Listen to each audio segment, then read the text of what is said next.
Well,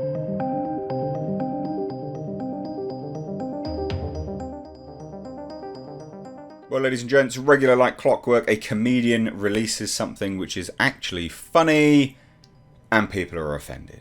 Ricky Gervais is in the doghouse for apparently being anti-trans and transphobic in all of this situation because he dares to crack a joke and FYI, not only at the LGBTQ's expense, that group, but also everyone else's expense.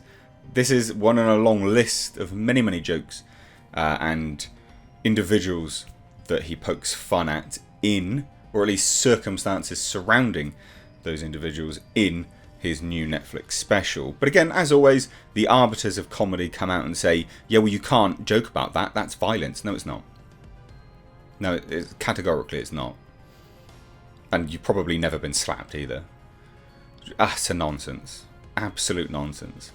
And what I find funny about this is everyone's uproar about it is that for some bizarre reason you just, that's off limits. Nothing is off limits. I've said this before, literally nothing is off limits.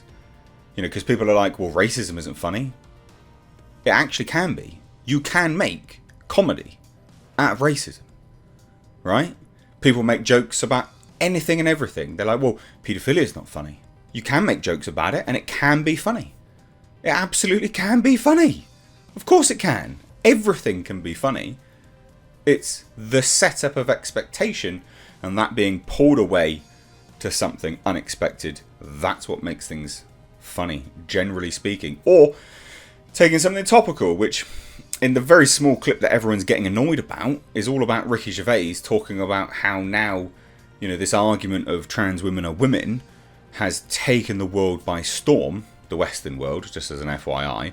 It's long been going on in the UK. It's now just coming over to the States, which I'm sure a lot of people in the UK are finding it very, very funny watching all the senators, quizzing people, candidates for office going, so what's a woman?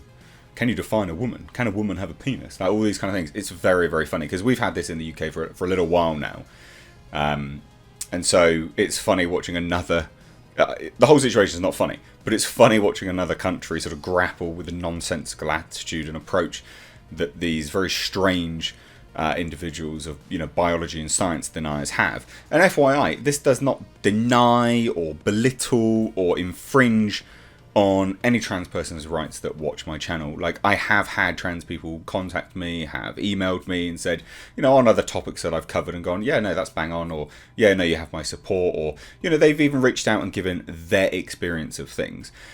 But what you've got to remember, and what everyone needs to remember, is their individual experience of something isn't the truth, right? That's not the truth. You have objective facts, and then you have people's perception of reality. They don't always intertwine perfectly well. So there's a whole scope of things to break down and discuss here. But what's particularly egregious about everyone attacking Ricky Gervais on this particular level is, again, in this new special that he had, he joked about everything and anything, right? But everyone's just pinpointing on this one particular thing, which is comical, I think, in and unto itself, because it reveals to us currently what is the hot topic of activism. You remember every single year we have this brand new thing that we must have a hot topic on. This is the thing that's going to fire everyone up. This is the thing that everyone's going to push for change on. And now this is that thing. Because everything else he joked about, fine. Absolutely fine. But, having a joke about, women with beards and cocks and stuff, not fine. No, that's funny. And that's absolutely game. And you can have a joke and a laugh about that. So let's take a look, ladies and gents. And again, I've done many a video on Ricky Gervais in my time here on YouTube. The guy's very, very funny. My sense of humour, not all of it lands with me personally, but, for the most part, I like it. Like, he's very, very good. So, yeah, LGBTQ activists have now slammed Ricky Gervais' new Netflix special due to jokes being made at their expense. Now, if you want to go watch, people that don't make jokes at anyone's expense, fine, sure, be my guest. They're not funny, though. Jokes at people's expense or individuals' expense, groups' expense, whatever you want to put it, are funny. That's just comedy. Right? Now, people equate that to violence. Again, Such a nonsense approach to the world. And it really goes to show how fragile we've become. It's nonsense. Absolute nonsense. I get told to wear bloody bigger t-shirts all the time. Half the time by men. Which, just as a side note, I'm straight. I don't actually care what, a bunch of faceless men on the internet want me to wear. I'm not trying to impress you. I'm not trying to impress anyone, FYI. But if it was a bunch of hot women going, look, Mr. H, you should probably wear less tighter shirts, I might be more inclined to change it. As it happens, that doesn't actually happen. But my point is, jokes are being made at everyone's expense all the time. Everything's funny. Everything can be funny. Everything is fair game. Everything is fair game. Absolutely everything. So, a line is being drawn in the sand between stand-up comedians and the LGBTQ plus community, and the fallout is starting to get ugly, which, yeah, I agree with this article's assessment of things, because it's just, this is now off limits, apparently. So the last Netflix special from comedian Ricky Gervais, called Supernature, has only been released on the platform for a few hours, so this was yesterday, and is already being labelled as transphobic by progressives in the media.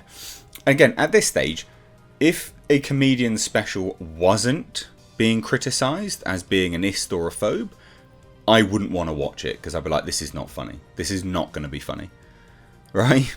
Never do you see, Amy Schumer's being criticised for being ists or phobes or anything like that. It's more just like, yeah, that was shit.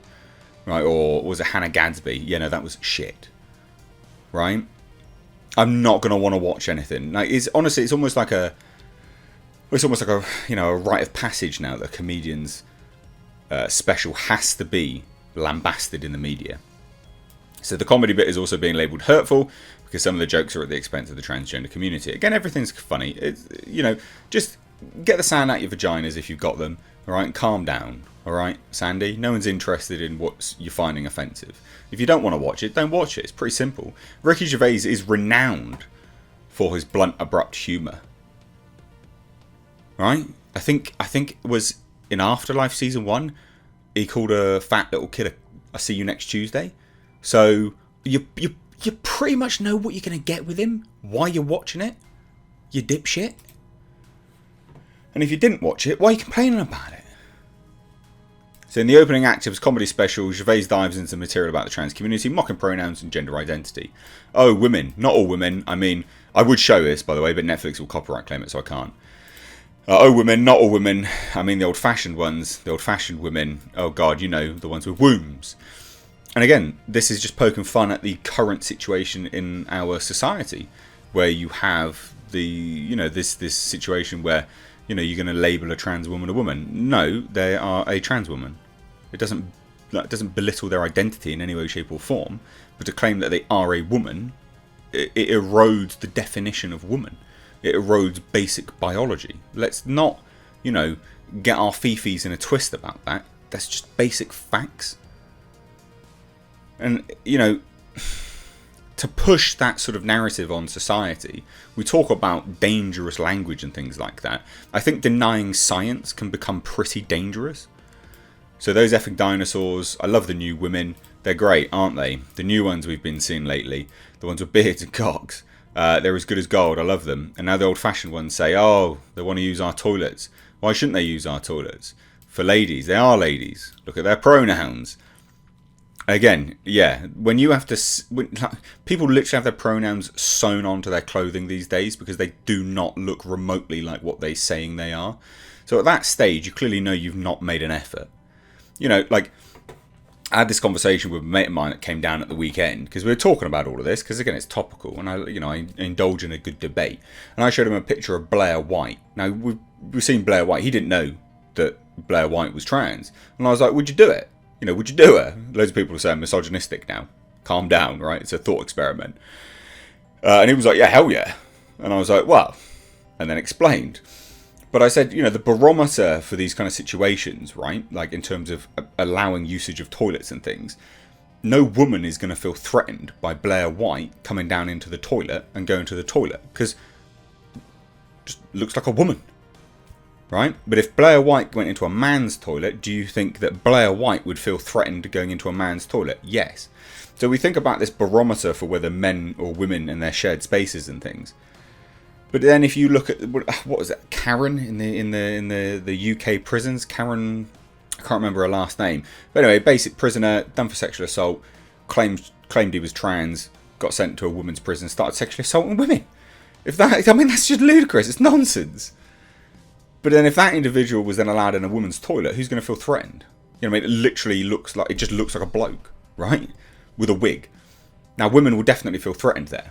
And if that individual went to a man's toilet, would men feel threatened? Fuck no.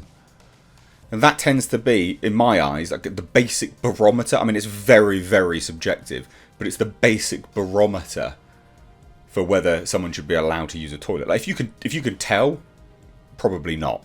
If you can't, then a woman's not going to feel threatened, so it's fine. It is about protecting these spaces, and I know there's more into it than that. Some of this is obviously for comedic shtick, just as an FYI, because people lambast me in these. They're like, well, you didn't really fully blah, blah, blah, blah, blah. Mate, I'm not going to fully articulate the debate. We could be here for like 2 hours, and I'm not going to debate with myself about it. Some of this is just for comedic take. Just fucking heads up. Anyway, what about this person isn't a lady? What is penis? Her penis, you fucking bigot. What if he rapes me? What if she rapes you? You effing turf whore, Gervais joked. And this is the thing, this is literally what individuals are saying. And I always say that there's definitely something misogynistic about a bunch of, you know, and these individuals definitely don't look like they've made much of an effort to become a woman, right? There's definitely something misogynistic about these individuals demanding access to women's spaces. We don't have this same conversation based around women that have transitioned into men going, well, I demand being into a man's space. Why? Because no man is going to feel threatened by, you know, a woman that's transitioned into a man. It's just not the case. And this goes down to, again, basic biology of men definitely being bigger and stronger than a woman. It just is what it is. Anyway, so, and you know, he made some other jokes and things like that as well. But then you've got to remember, he then, well, he also said some other things, you know, there's no value to saying sorry and evolving. This is about other people apologising for trans jokes.